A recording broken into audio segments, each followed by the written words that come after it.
95% of patients under SHA receive cancer care for free, adding that only a few cases exceed the benefit limit and require top-ups. He urged Kenyans not to generalize isolated cases, saying the government continues to review the packages to ensure all patients get affordable and quality treatment. Government of Kenya has decided to put treatment guidelines for cancer so that we don't have a doctor prescribing for a very poor Kenyan 140,000 and depleting the 550,000 that SHA has decided to pay, so that then you take 3 treatments, your 550,000 is over, yet there is another medicine that can treat you with 200,000, you have finished your treatment. So we are trying to save all the patients and making sure that they get quality. And to other good news, the government has disbursed a total of 2.4 billion Kenyan shillings to over 1.2 million beneficiaries under the Inua Jamii Social Protection Program. And according to Joseph Motari, the Principal Secretary in the State Department for Social Protection, the funds are aimed at reducing poverty and improving the livelihoods of vulnerable and disadvantaged Kenyans. He further stated that over 1.5 million people are expected to benefit in upcoming phases of this social assistance program. Huwa inatusaidia wale ambao ni wako chini kimaisha, wanapewa fedha ambayo ni grant, alafu wanajisaidia, ina target all the way to remove poverty from our community. Sasa inaenda all the way to graduation out of poverty. Kwa hivyo ni kitu ambacho ni kizuri sana, ni program funded by World Bank, both World Bank and of course that contribution of the government of Kenya. Kwa hivyo imefanya mazuri sana. Pia as a State Department tuko na systems ambazo za cash transfer imetusaidia kudevelop. Moving to other political stories, former Interior Cabinet Secretary Dr. Fred Matiang'i has taken a swipe at President William Ruto, accusing him of making false promises and claiming that the Matiang'i is the remedy Kenya needs to restore order and dignity. Speaking during a public event in Kiambu County, Matiang'i said his earlier warnings about Ruto's leadership, which he described as full deception, have now come true. He also insisted that he is the right person to help steer the country back on track. Matiang'i further defended his political ambitions, stating that his intentions are not driven by the pursuit of wealth, but by a desire to rebuild and strengthen the nation. It's about results, service, and achieving the goals that you set. We don't have the luxury as a country to engage in the romance of lying, lying to each other. I said this in 2022, that there's an outbreak of lies during the campaign. You have seen themselves yourself. You are told even things that a dog can cry about. That you are going to, a bed of state tells you about, we buy you a machine that will make you 1,000,000 chapatis. Yani tumefika hapo, kama nchi, tumefika hapo kweli, Kenya. Tumefika hapo. I am not interested in the presidents of this country to make money. I am not looking for money. I am not looking for a job because I have left one at the bank. And I am not looking for money. I am here for only one purpose. While I am alive, with the skills and the experience I have, make my contribution to fixing the nonsense that is going on in our country. The Kenya National Union of Teachers (NAT) has vowed to oppose efforts by the Kenya Union of Post-Primary Education Teachers (KUPPET) to push for autonomy for junior secondary school JSS. Speaking during a meeting in Thika, Mathenge Wanjau, the NAT Central Region Secretary, said KUPPET's stance contradicts the recommendations of the Presidential Working Party of Education Reforms, which proposed a comprehensive school system combining ECD, grades 1 to 6 and grades 7 to 9 under one administration. Mathenge urged Education Cabinet Secretary Julius Ogamba to fast-track parliamentary discussions on the 2024-2025 Teachers Agreement, which he says should legalize the leadership of a single head teacher overseeing both primary grades 1 to 6 and junior secondary grades 7 to 9 levels.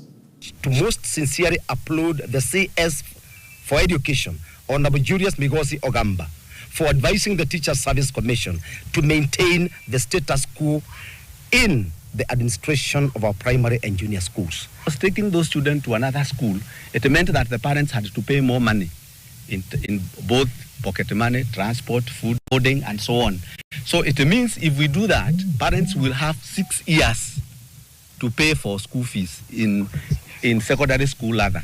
These children have already are already used in primary because they started their school there from ECD to grade 9. They are under the same teachers because some of these teachers are even teaching junior school.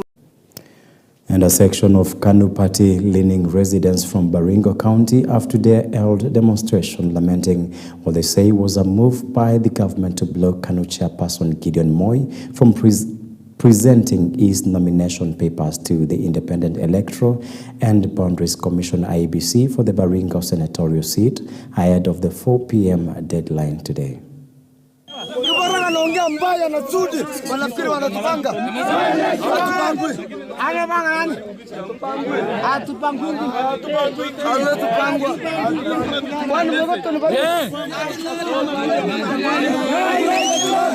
We need peace, we need calm, we need tranquility in order to facilitate citizens to exercise their constitutional rights and to vote freely without any harassment, without intimidation, without violence, and without improper influence or bribery. So we expect the political parties and their candidates to observe the code of conduct which has been set there. And in Siaya County, nurses are demanding compensation and justice for a colleague who was injured during a peaceful protest. The demonstration was aimed at pressurizing the county government to honor previously signed agreements.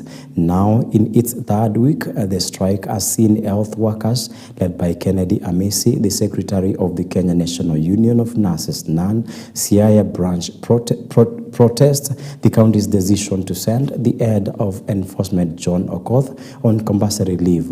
The nurses allege that his move is a cover-up attempt and a way to avoid accountability over the incident. They have vowed not to call off the strike until justice is served and a safe working conditions are guaranteed for all healthcare workers. We are calling the county government of Siaya. Kindly, could you please remit these deductions that you make monthly from our salaries so that we can get services from the SACCOs, the insurances, the pension schemes, including the LAB fund. Our return to work formula that was signed in November 2017 has to be implemented fully, where we were to get an annual increment of 5,000 in uniform allowance.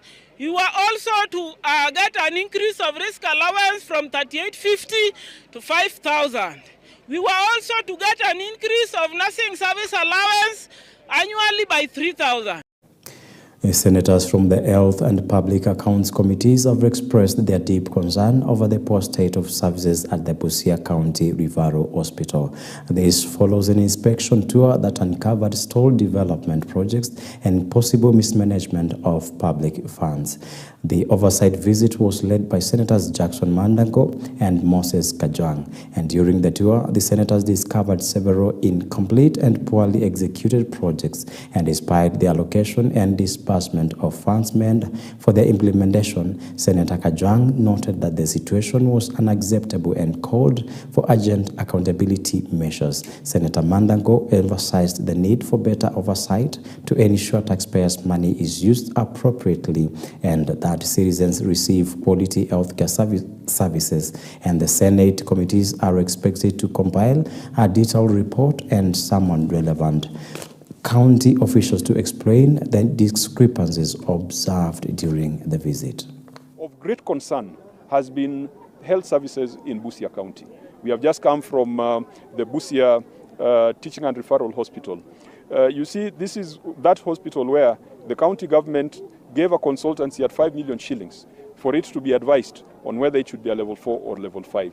And even the consultancy report that they have submitted to us, we have looked at it, and on the face of it, we still feel that it does not justify that expenditure.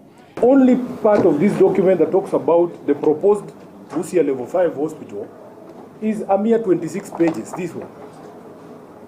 Which has costed 4.9. Can you really say this is a feasibility study, my brother? That will cost the people of Busia 5 million shillings? Because all this data is from the Kenya National Bureau of Statistics, right? All of this, you just copied and pasted. So the only time you are addressing the new hospital is these 26 pages. And again, it is data that is available publicly. What sort of expertise? The Nairobi court today had a woman accused of stealing 335 Kenya shillings from a businessman she met for the first time at a club in Lavington, transferred money from her victim's phone to her number several times. The accused, Laura Ondero, is alleged to have fraudulently transferred the money from 34-year-old businessman James Mwangi Kiaritha's mobile account after a night out on March 15 this year at Winchester Gardens Apartments, Riverside, Nairobi. Kiaritha said that he met the accused during a night of entertainment and later escorted her to her residence at Winchester Garden in Riverside, where his memory became blurred. There's CCTV footage that shows us. Have you brought it here? I've not been requested for it. So I'm saying I drove. You asked me. It is your case before court. It is none of our business to help you to bring CCTV footage. So, and on the same day when we were discussing, she even went ahead to threaten me and tell me that if I'm not going to handle this the right way, she's used to this and she knows how to go about it. So I told her, for me, I have no issue. If you pay my money, that's all.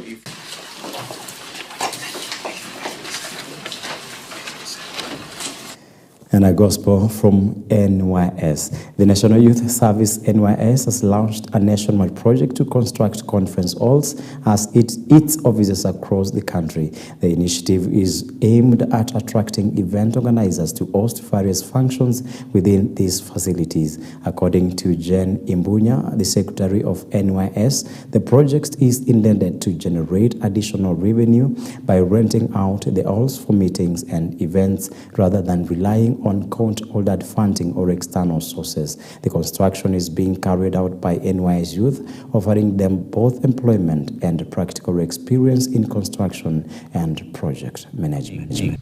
Are directly linked to institutional performance and sustainability.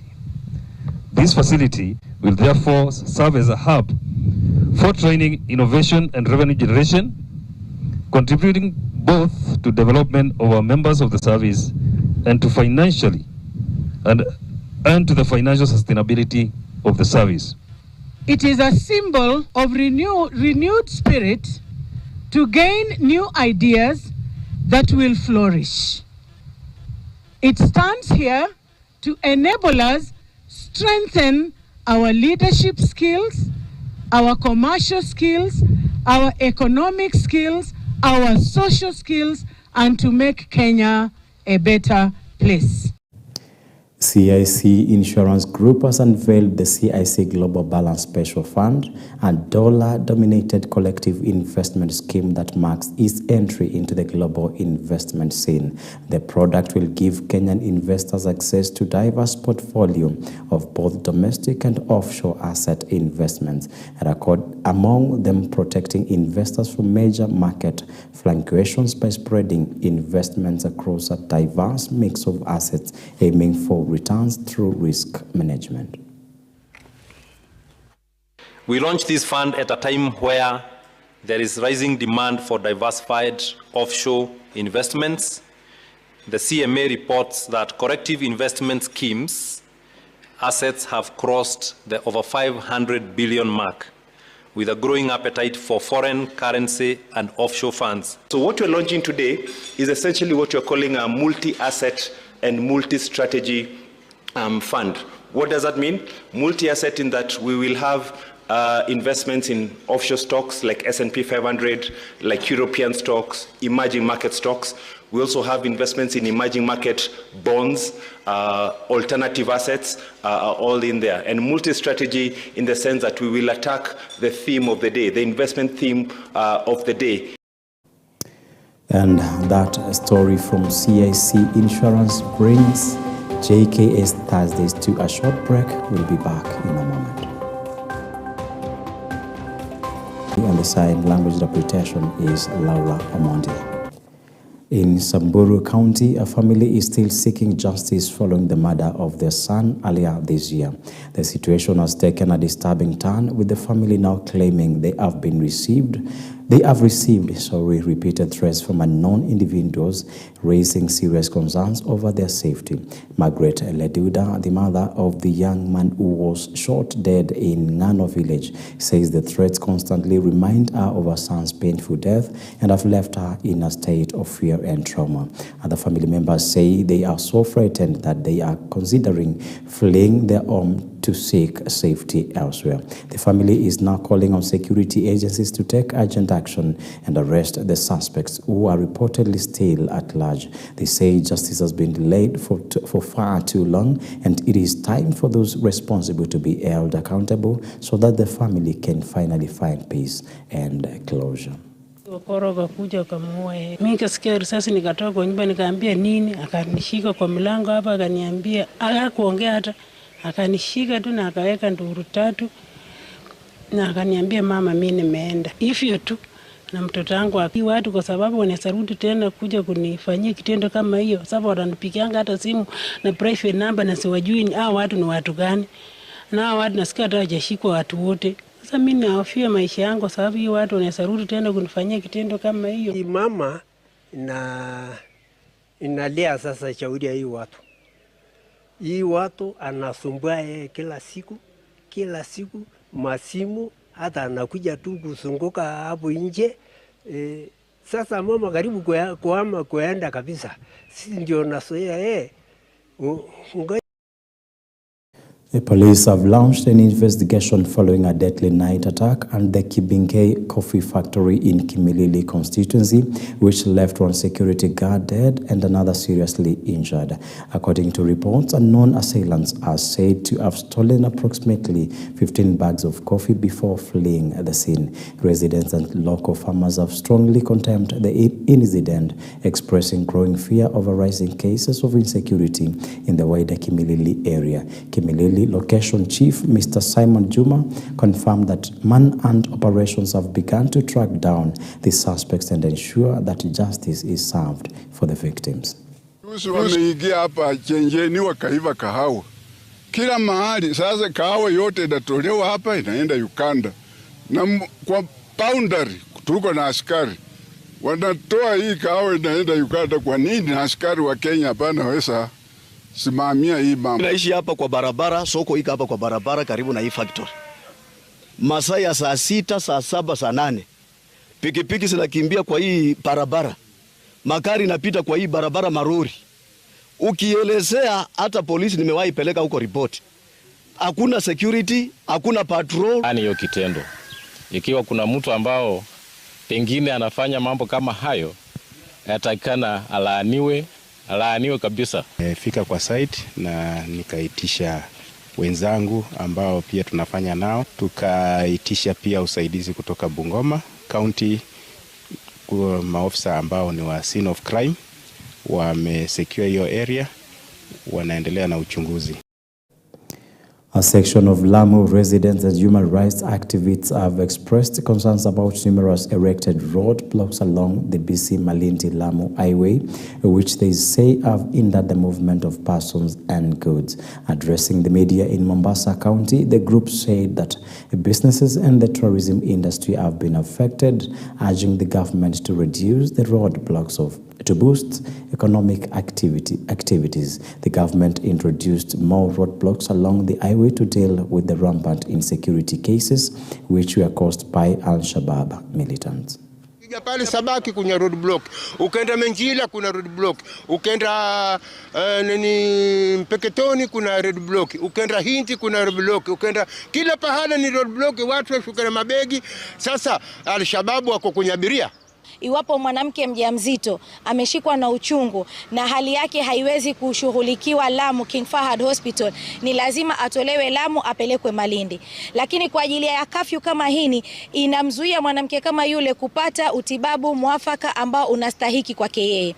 Vile vile pia tunaona kwamba hii hali ya uchumi haiathiri wavuvi tu, lakini vile vile inaathiri wale wanawake pia ambao wanafanya biashara kupikia madereva, wale wanawake ambao wanafanya biashara ambao wako na hoteli, wale watu ambao wako pale kuweza kungojea mabasi yaje waweze kufanya uchukuzi. We therefore protest in the strongest terms possible this unjust and prolonged measure which amounts to collective punishment of law-abiding citizens rather than a targeted security intervention.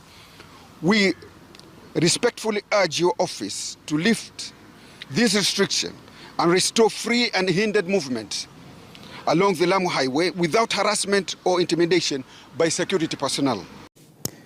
And a section of youth in Msambweni, Kwale County have abandoned criminal activities and pledged to engage in development initiatives. Instead, this move comes amid growing concerns over insecurity involving young people in areas such as Diani and Wanangomeni, Kwale Governor Fatuma Achan has encouraged the youth to stay away from crime and instead seek alternative, lawful ways to earn a living and build a better future for themselves. She urged them to take advantage of available empowerment programs and embrace a positive mindset for both personal growth and community development. Wana video vyao ambavyo wanalia. Kuna wengi ambao wamejitoa katika masuala ya uhalifu, wameanza kureform, lakini kila wakati wanaangaishwa, wanapata dhiki. Kuna wenzao kutoka sehemu nyingine wakaja wakafanya uhalifu ndani ya Diani na Ukunda, lakini lawama linawagia wao. Sasa wao hawataingia kwa uhalifu tena, wameingia kwa upande wa serikali. Tufanye kazi pamoja na tusaidiane. Now that you have reformed, ishi maisha ya normal person. A normal person ni yule mtu akiona uhalifu ikifanyika ikitendeka mahali ama ikipangwa kufanyika, wewe mwenyewe unakataa. Kama wewe unawakataza, kama wanaona kama mpaka watekeleze, una report. Ni kwetu kwanza, maana kiongozi anaanza na kwa nyumbani. Tuangalie wale vijana ambao wanaharibu ama wako na zile tabia, labda tuseme wale watu wanaokata vipanga ama wana zile tabia. Je, tuweza tumia njia gani tuwasaidie mpaka pale mahali ambapo wanajua wanaweza shikwa mkono na watu kama Ford Kenya Party youths have pledged to maintain peace during the upcoming Chwele Kabuchai ward by-election campaigns. Speaking during a press briefing, the group warned that any rival factions attempt to incite violence would be firmly dealt with. And the same event, the youth criticized Kabuchai MP Majimbo Kalasinga for supporting an independent candidate in the by-election. They cautioned him against comparing himself to Ford Kenya Party leader and National Assembly Speaker Moses Wetangula, calling it a disrespectful and a violation of party discipline. The youth further warned that they may initiate a motion to expel the MP from the party if he continues to undermine its leadership and unity. tunaweza kuuza matumaini. Tunaenda kuzungumza na wananchi na kuambia kazi ambayo Mheshimiwa Maunda anaenda kufanya. Mheshimiwa Maunda anaenda kuendeleza kazi aliyoacha Mheshimiwa Mghongo. Kazi ya ujenzi wa barabara, kujenga vyuo vya chekechea, kuhakikisha kwamba vijana wanapewa motisha ili waweze kukuza vipato vyao. Tunaenda kumpresent kwa watu wa Kabuchai. Na tunaenda kufanya kampeni ya amani.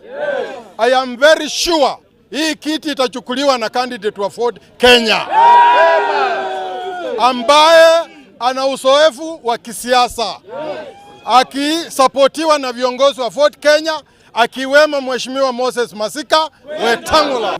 Leo kwa niaba ya kiongozi wa chama chetu, kwa niaba ya chama, tuko na Secretary General atasisitiza, but leo kwa niaba ya chama tunataka kueleza jamii ya Chwele Kabuchai. Tunataka kutembea na wao, tunataka wakubali mabadiliko. Lazima ukombozi wa Bungoma itaanzia hapa chini mashinani. Na ndio tufanye hivyo, tupatie huyu mama wa DAP kura. Kura ilipita ya 2022. Watu walimaliza hiyo kura na wakakasirika sana. Wakati tunaenda kwa by-election ya Senate, voter turnout ikawa 22%. Watu walikataa kupiga kura, kumaanisha walikuwa wamekosa imani kwa IEBC. So tumeeleza afisa wa IEBC, tutasaidiana nao ili imani kwa IEBC irudi kwa wananchi. Wawe na imani na IEBC na wajitokeze kwa wingi tarehe 27 mwezi wa 11, kura yote ya MCA Chwele Kabuchai iwe kwa mama Fanis. Kana sisi finally we are validly nominated after tumepitia so many challenges. Wamekataa list ambayo tumekuwa tukitumia for so many years ya IDs, even validly registered voters. Kuna wenzetu walikuwa wamejaribu kuingilia one of the people here, wasukume wakatai majina, but I want to thank IEBC for being professional, kwa sababu the returning officer amesimama kwa ukweli na akasema kwamba haki tendeke. Watu wangu hoye! Hoye! Kwanza leo tunataka tuambie watu tunaenda kufanya campaign ya amani, hatuna ubaya na mtu, tunataka kufanya campaign ambayo ina adhere to the code of ethics. Asanteni, tukutane kwa Ninashukuru chama yangu cha UDA party. Ninashukuru Deputy President kwa kunipatia hii nafasi kuja kuvaa hii kiti ya Chwele Kabuchai, na pia nashukuru party leader wetu mkuu number 1, the President of the Republic of Kenya, Samuel Ruto. Ninamshukuru sana, na UDA chama yetu, what we expect now ni kufanya campaign zetu kwa amani na And that story folds the pages of JKS Thursdays to the unsung heroes and heroines behind the scenes, making sure that this program becomes a success. Big thank you to you. And to you all, pen writes reports, but wisdom reads between the lines. Thank you for watching, and good night.